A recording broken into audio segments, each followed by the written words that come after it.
When I was single, I envisioned having a wife. I didn't envision having a baby mama. I didn't envision having a girlfriend. My vision was to have a wife. And as a single man, I would fly across the country, and when the seat was vacant next to me, I would close my eyes and imagine that my wife was sitting right next to me flying with me. I imagined that.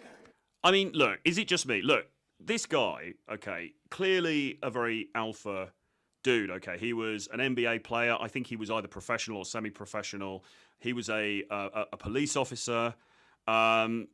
Clearly in decent shape, clearly a very alpha guy. He's got that kind of charisma. He's got that authority about him, etc., etc. But what's he just said? He said, as a young man, I would fly across the country, and if there was an empty seat next to me, I would imagine my future wife, imaginary future wife, sitting next to me. I mean, like, guys, is it just me, or is that just completely mind-blowing? That is, I think, perhaps the simpiest thing. And listen, I've listened to Bruno Mars records, right? I've listened to fucking Bruno Mars. I've listened to Drake. I've heard some simpy shit in my life. And this, I believe, is the simpiest words that I've ever